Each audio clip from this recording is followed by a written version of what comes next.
Students, आज हम discuss करने लगे हैं प्रॉपर्टीज़ ऑफ ह्यूमन लैंग्वेज या फिर एनिमल एंड ह्यूमन लैंग्वेज के डिफरेंस। बिकॉज जो भी ह्यूमन लैंग्वेज की क्वालिटीज़ हैं वो ऑफ कोर्स जो है वो एनिमल्स में नहीं पाई जाती। सो ये जो है हम कह सकते हैं difference between human and animals. So let's start. First one is reflexivity. Reflexivity या रिफ्लेक्सिवनेस क्या है? Reflexiveness means we can use language to think and talk about language itself, कि हम लैंग्वेज को लैंग्वेज के बारे में बात करने के लिए भी इस्तेमाल कर सकें। अब इसमें हम जो है इसको एग्जांपल से क्लियर कर लेते हैं। Please don't use such words. अब हमने क्या किया है, दूसरे बंदे को हमने ये कहा है कि ऐसे अल्फाज इस्तेमाल ना करें। अब क्या है, हमने एक लैंग्वेज यूज़ करते हुए लैंग्वेज के बारे में बात की है। नेक्स्ट एक और एग्जांपल देख लेते हैं। प्लीज़ स्पीक क्लियरली, या हम कह सकते हैं प्लीज़ स्पीक लाउडली। तो लैंग्वेज को लैंग्वेज के बारे में बात करने के लिए जब यूज़ करते हैं तो इस प्रॉपर्टी को कहा जाता है रिफ्लेक्सिवनेस। नेक्स्ट वन है डिस्प्लेसमेंट। अब डिस्प्लेसमेंट को अगर इसकी मीनिंग को हम देखें तो इट मीन्स जगह से हट जाना। तो इसको हम इसी जो है वो मीनिंग के अकॉर्डिंग याद कर सकते हैं। Human can refer to past and future. अब हम प्रेजेंट में रह रहे हैं लेकिन हम इस प्रेजेंट से हट के बात कर सकते हैं। हम फ्यूचर में भी बात कर सकते हैं, हम पास्ट के बारे में भी बात कर सकते हैं।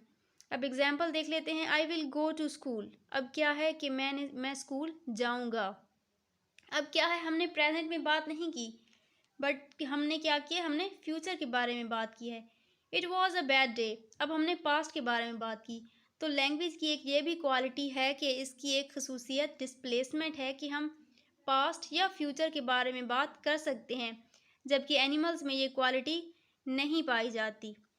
नेक्स्ट वन है आर्बिट्रेरीनेस। आर्बिट्रेरीनेस हम कह सकते हैं कि एक आर्जी सा ताल्लुक। Relationship between linguistic signs and objects in the world is described as arbitrary। अब जो है वो कहते हैं कि हम अब कोई फ़र्ज़ करें बुक है या काऊ है, तो हम इनको क्यों काऊ को काऊ कहते हैं, हम बर्ड्स को क्यों बर्ड्स कहते हैं, कि क्या ऐसी चीज़ है, क्या इनमें कोई सिमिलैरिटीज़ थी, क्या इसमें कोई नेचुरल हम कह सकते हैं कि कोई जो है वो इनके नेम ऐसे हैं या किस वजह से। तो इसमें जो है वो लैंग्वेज जो है वो आर्बिट्रेरी है कि इसमें जो है वो फ़र्ज़ करें कोई पास्ट में माजी में किसी ने कह दिया होगा कि ये बुक है, तो सब ने उसको मान लिया कि हाँ जी ये बुक है।